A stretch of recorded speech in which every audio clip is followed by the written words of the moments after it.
Bienvenue à tous dans cette nouvelle Dailyops.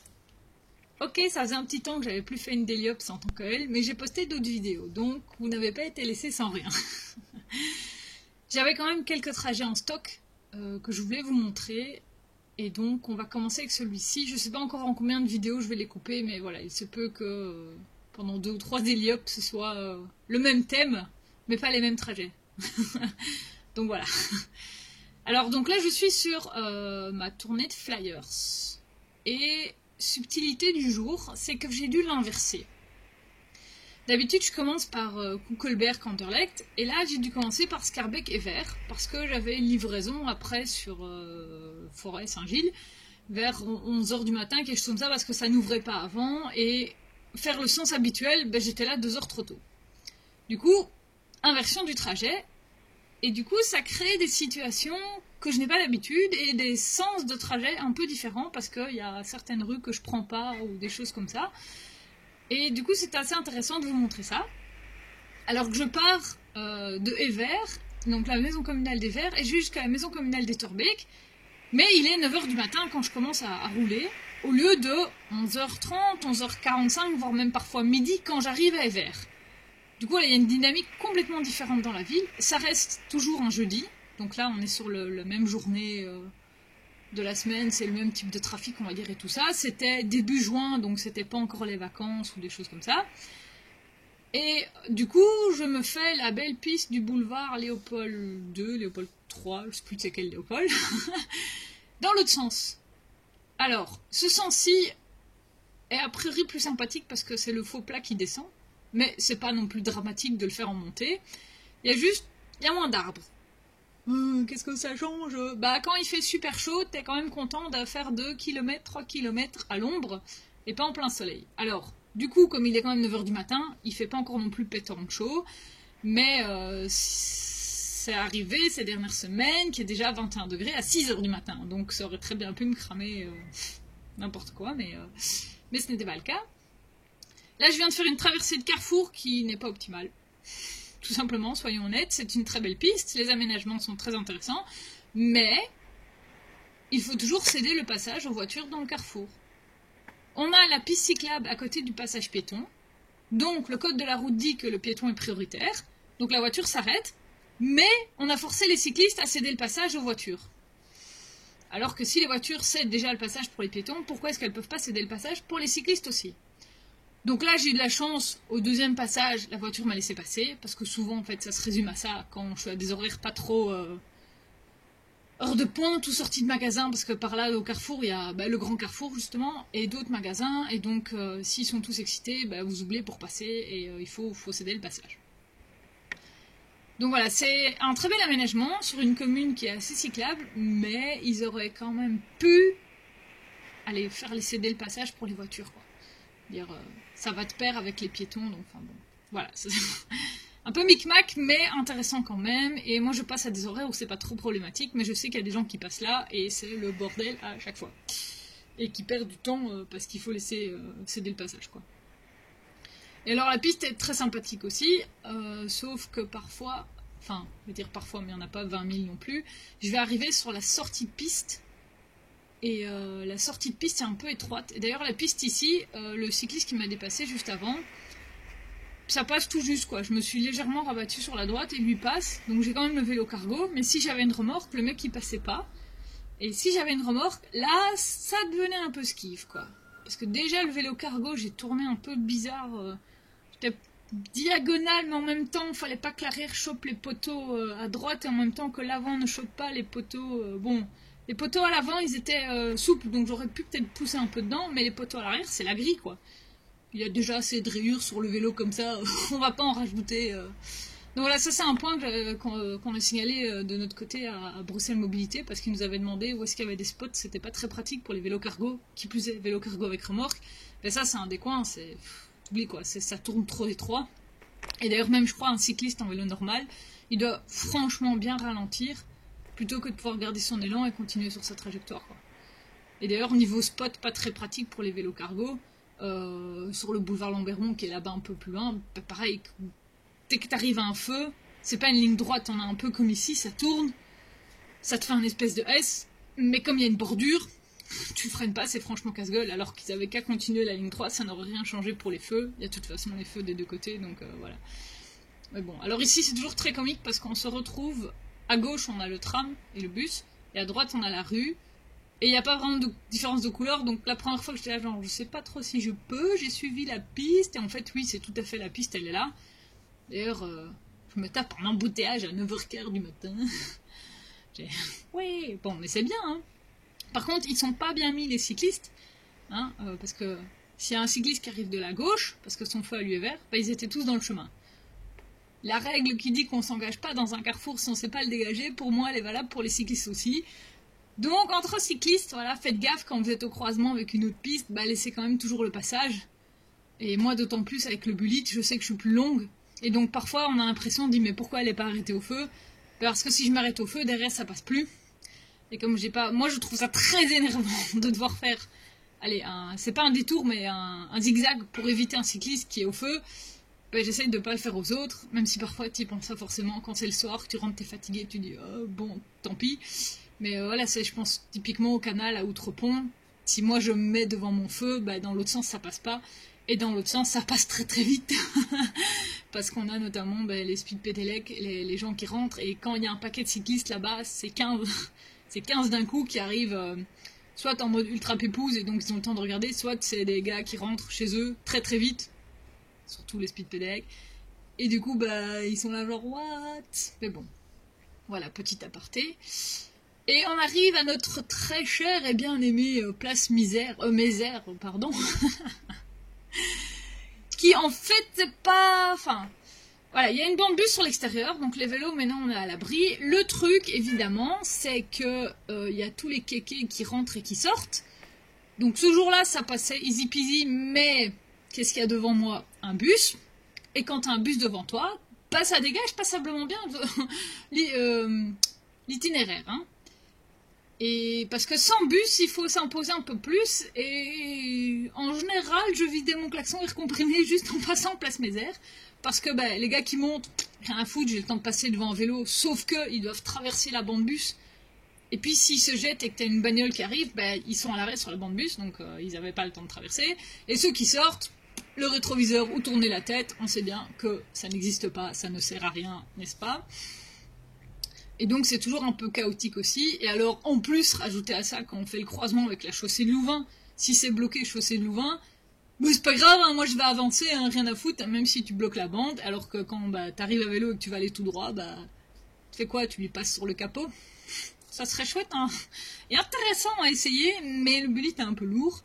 Et alors évidemment, c'est comme d'hab, pourquoi tu râles? Bah, parce que t'es là où tu dois pas être, bref. Et je continue mon bonhomme de chemin en laissant passer le bus, parce que là, je suis désolée, il est passé correct. Alors, quand je dis correct, il avait ralenti, mais il n'y a pas le mètre réglementaire, d'accord, mais la rue n'est pas adaptée. Dire, allez, c'est un gros véhicule, d'accord, mais même pour les voitures, c'est limite. Donc, il y a plein de rues à Bruxelles, en fait, où il y a un problème, c'est que même si on voudrait faire respecter cette règle du tu dépasses à 1 mètre, ben, c'est pas possible. Dire, ici, on se dit, ben, c'est assez large, cool. Moi, je suis trop à droite. Clairement, il y a une portière qui s'ouvre, je suis dedans, quoi. Et là, derrière, là, elle a mis du temps à hésiter. Pourtant, c'est quoi? C'est une Polo ou une Golf? C'est une petite voiture, quoi. Ben, ça passe pas. Si je suis pas là, il passe effectivement à 1 mètre des voitures garées. Mais il peut pas passer à 1 mètre du vélo. Donc voilà, c'est un peu... C'est une discussion que j'avais vue sur Twitter, c'est comme... quand on est dans une piste, ils sont censés aussi laisser 1 mètre pour nous dépasser, mais c'est pas possible. Donc cette règle des 1 mètre est très importante parce que c'est une question de sécurité. Mais en même temps, allez, il y a plein d'endroits où elle est difficile à mettre en application et à forcer l'application. Je vais dire là, regardez, si moi je me mets à 1 mètre des portières à droite, mais je me fais klaxonner d'office, quoi. Donc, ils n'ont pas klaxonné, vous me direz, d'accord. Bref. Mais voilà, c'est un peu... c'est pas un coup de gueule, mais c'est en même temps une réalité des faits qui dit que ben, si on veut respecter à fond le code de la route, ben, parfois c'est quand même compliqué. Alors, je dis pas que il faut pas respecter le code, attention. Je dis juste que parfois c'est compliqué, mais qu'il y a l'attitude qui va avec aussi. tu peux ne pas respecter le code et en être conscient. Comme ici, moi je dis, bah oui, le gars, je veux pas le blâmer parce que il passe trop près. Mais en même temps, quand tu vois, en tant qu'automobiliste, si vous voyez cette situation-là, ralentissez. Parce que qu'une bagnole passe à 15, 20 à côté, ou à 50, ben le sentiment de sécurité n'est pas du tout le même pour le cycliste. Moi, je vais hurler, clairement, si j'ai quelqu'un qui passe aussi près à 50. Que quelqu'un qui passe aussi près à 20, moi je roule à quoi? Entre du 12 et du 20, ça dépend. Ben, du coup, on a presque la même vitesse, où il est un poil plus rapide, et donc ça permet le dépassement, mais en même temps, moi je me sens pas en insécurité. Et donc je vais être plus cool avec un gars qui passe, ok, trop près, mais qui passe plus lentement. Donc voilà. Et alors, en tant que cycliste, ne passez pas trop près non plus, parce que là, vous pouvez laisser le mètre, et quand vous passez et que vous êtes à 25 à l'heure, ça fait très bizarre aussi. Donc voilà. Alors ici, je vous dis tout de suite, j'étais pas obligée de passer par là. Mais vu l'heure, donc là, on doit approcher les 9h20, 25, quelque chose comme ça, je me suis dit que ça allait être un beau carpocalypse. Et c'est le cas. Là, je me rends vers le rond-point Schumann. Et j'aurais pu, en fait, à la place juste avant, continuer tout droit quand le bus me passe sur la gauche, prendre la rue Franklin et arriver par là sur le rond-point Schumann. C'est beaucoup plus dégagé, il n'y a plus qu'un seul bus qui circule. Enfin, j'aurais pu. Mais ce serait vous priver de ce joli paysage. Et de ces gens qui font ça tous les jours. Je comprends pas. Voilà, j'ai toujours du mal. Alors le taxi, il essaye de travailler, mais tous les autres, voilà, qu'est-ce qui se passe? Le motard, finalement, il va pas beaucoup plus vite que moi, parce que c'est un motard assez large. Donc bon, voilà. Et si ça bouchonne comme ça, c'est parce qu'il y a trop de voitures, me direz-vous, d'accord.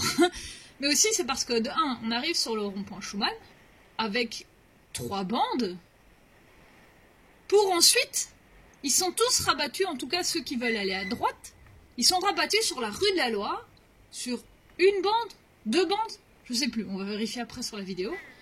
Mais du coup, fatalement, il y a un truc, ça va pas, hein. Quand il y a un goulet d'étranglement, d'office, ça peut pas aller, quoi. Et malgré qu'au bout de la rue ici, il y a un feu pour essayer de réguler un peu tout ça, c'est juste pas possible. Voilà, c'est juste pas possible. Je sais pas. Et alors, ce qu'il y a aussi dans tout ça, c'est que, comme vous voyez là à gauche, il y a des gens, bah oui, ils veulent aller dans le parking de leur bureau qui se trouve sur cette rue-là. Et donc, je suppose qu'il y a des gens qui mettent parfois des plombes pour arriver bêtement à l'entrée du parking. Et eux, bah, ils n'ont pas trop le choix. Ouais, c'est un peu, t'as le cul entre 2 chaises et tu tapes un carpocalypse, tu es parti du carpocalypse, mais en même temps, est-ce que t'as tout à fait le choix? C'est un peu... Voilà.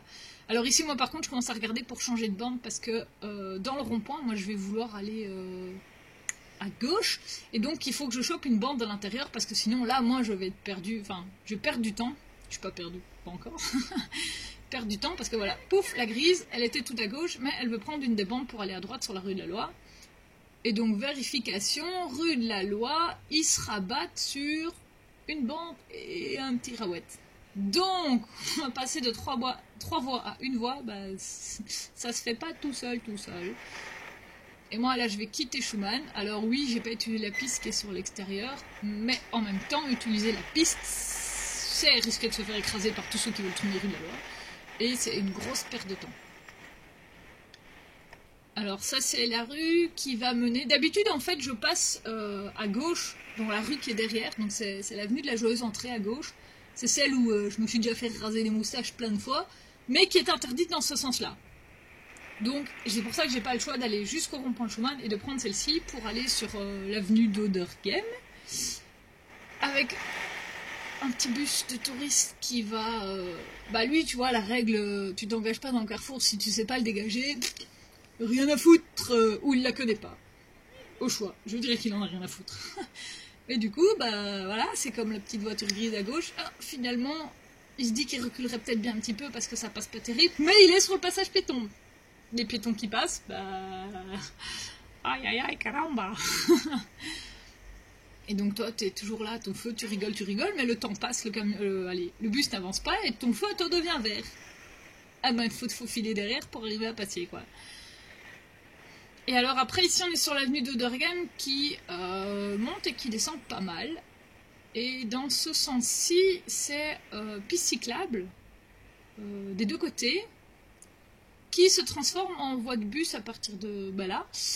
Et dans l'autre sens, elle finit à cet endroit-là. Et du coup, si on est dans la bonne phase de feu ou dans le bon timing et qu'il n'y a pas de bus derrière, on est vraiment super cool parce que ça permet d'être large. Et donc quand ça remonte, parce que ça remonte parfois vachement bien, ça descend bien mais ça remonte bien. C'est un peu un roller coaster, donc voilà. C'est assez pratique, c'est dans le bus. Et alors, tous les feux, je pense, sont équipés du petit panneau pour tourner à droite en brûlant le feu si on en a besoin. Donc c'est quand même vachement pratique. Et c'est une avenue qui est assez transversale, donc il y a moins de rejoindre, genre on va vers la chasse par là, il me semble.